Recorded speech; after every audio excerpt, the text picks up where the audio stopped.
जय श्री सीताराम भक्तों, स्वागत है आपका हमारा YouTube चैनल ब्रह्मेश्वर महादेव ज्ञान दर्पण में। भक्तजनों, आज हम चर्चा करने वाले हैं शीतला अष्टमी व्रत के बारे में, जिसको बसोड़ा व्रत के नाम से भी जाना जाता है। बसोड़ा का मतलब होता है कि बासी भोजन का जो है माता शीतला को जो है भोग लगाया जाता है। तो ये जो है चैत्र मास के कृष्ण पक्ष की अष्टमी तिथि को मनाया जाता है। कई कई जगह जो है इसको चैत्र मास के कृष्ण पक्ष की जो सप्तमी तिथि होती है उस दिन इसको मनाने की प्रथा है।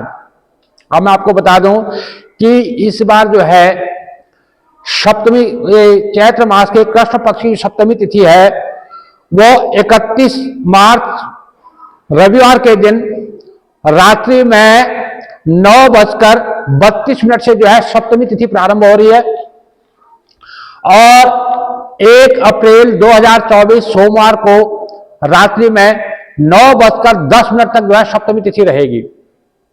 1 अप्रैल 2024 सोमवार को रात्रि में 9:10 से लेकर के 2 अप्रैल 2024 तक जो है शाम को 8:09 तक जो है अष्टमी तिथि रहेगी। तो ज्यादातर लोग जो है इसको जो है चैत्र मास के कृष्ण पक्ष की अष्टमी तिथि को इसको मनाया जाता है। इस व्रत में क्या होता है, इसका व्रत का जो है विशेष विधान ये होता है, इसमें जो है एक दिन पहले दिन जो है पहले दिन रात्रि में ही जो है भोजन बना लिया जाता है और उस बासी भोजन का ही जो है माता शीतला को भोग लगता है, क्योंकि वो ठंडा यानी शीतल मतलब शीतल मतलब ठंडा जो भोजन होता है उसी से उसमें भोग लगता है और उसी को जो है जो व्रती होता है उसी का जो है प्रसाद ग्रहण करते हैं। बासी भोजन का ही जो है प्रसाद ग्रहण करने का जो है विधान होता है। इसमें जो खास बात ये होती है, इस शीतला माता के व्रत में जो है जो व्रत करते हैं व्रत पूजा पाठ में जो है इसमें ना तो जोत जलाई जाती है ना धूप अगरबत्ती जलाई जाती है। इसमें जो है हर चीज शीतलता यानी कि ठंडी चीज का ही जो है इसमें प्रयोग किया जाता है। इसकी जो है पूजा यदि शीतला माता का मंदिर कहीं आसपास में हो तो वहां मंदिर में जाकर इसकी पूजा करनी चाहिए, नहीं तो दुर्गा माता का कहीं मंदिर हो तो वहां भी जाकर पूजा कर सकते हैं। नहीं तो सबसे बड़ी उत्तम जगह इसमें बताई गई है बड़ के पेड़ पर जो है इसका व्रत करने का विधान है, इसके पूजा करने का विधान है। और कई कई लोग जो है इसको नीम के पेड़ पर भी जो है शीतला माता का जो है व्रत इसका पूजन इत्यादि करते हैं। जो ऐसी मान्यता है कि जो हमारे जो चेचक हैजा इत्यादि जो ये होते हैं, ये खसरा इत्यादि जो होता है, इनकी जो देवी है वो शीतला देवी को माना गया है। तो इसलिए जो है इनकी पूजा करके शरीर में जो है शीतलता लाने के लिए जो है शीतला देवी को जो है जो एकदम शीतला ठंडी चीजों से उनको भोग लगाया जाता है। और जब उनको आरती भी की जाती है माता की, तो जो इनकी जो शीतला माता की जो आरती जो की जाती है वो आटे का एक दीपक बना करके उसमें तेल और बाती तो रखी जाती है परंतु उसे जलाया नहीं जाता है। तो इसको जो है ठंडी आरती इसको बोला जाता है। तो इस ठंडी आरती से जो है माता की आरती की जाती है। ऐसी मान्यता है कि माता शीतला जो है एक बार जो है राजस्थान के गांव में जो है डोंडी गांव था, गांव में वो आई थी अपने भक्तों की देखने के लिए। तो उसने देखा कि वहां पर उस गांव में जब वो घूम रही थी उसने देखा तो घूमते घूमते वहां पर ना तो उसका कोई मंदिर था ना कहीं उसकी पूजा पाठ का कोई विधान था। तो क्या हुआ, जब वो चल रही थी तो किसी ने क्या है कि उनके ऊपर गर्म जो है जो गर्म पानी यानी चावल का जो पानी होता है वो गर्म वो जो है माता के ऊपर से उड़ेल दिया और माता के ऊपर जो है उनके पीठ में शरीर में गिरा। जहां जहां गिरे वहां वहां जो है फफोले हो गए। तो ऐसी मान्यता है कि उस गांव में जो है एक जो कोई माता की भक्त थी उन्होंने जो है उसको देखा और उन्होंने जो है उस पर जो है नीम के पत्तों का जो है लेप लगाया और उनको जो है ठंडे जल से जो है जो ठंडे पानी से उनको जो है उनको पीठ को सहलाया, उनको जहां जहां जले थे फोकले हो रहे थे।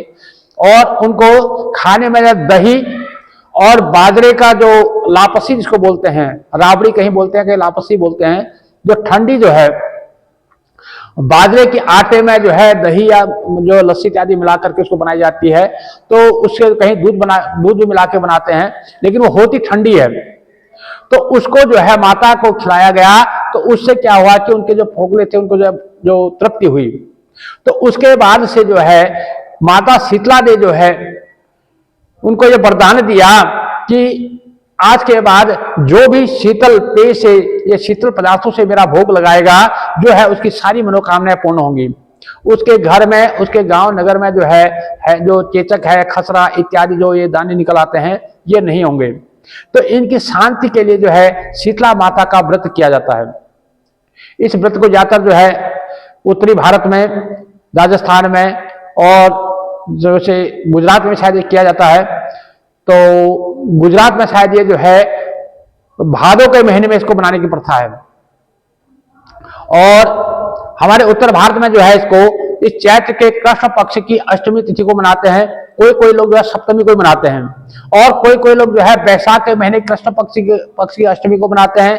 कई जगह जो है आषाढ़ महीने की जो कृष्ण पक्ष की जो अष्टमी आती है उसमें मनाते हैं। ये अपना अपना विधान है।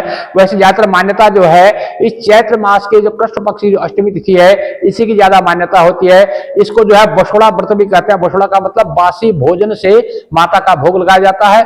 बासी से जो है व्रत का भोजन से ही व्रत का पालना किया जाता है।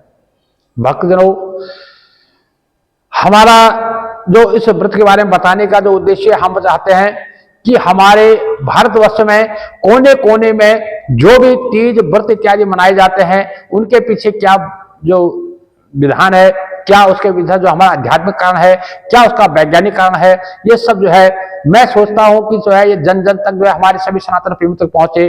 एक कोने से दूसरे कोने में भारत में जहां भी जो तीज त्योहार के मनाए जाते हैं उनके बारे में सबको पता चले, यही जो है मैं कोशिश करता हूं।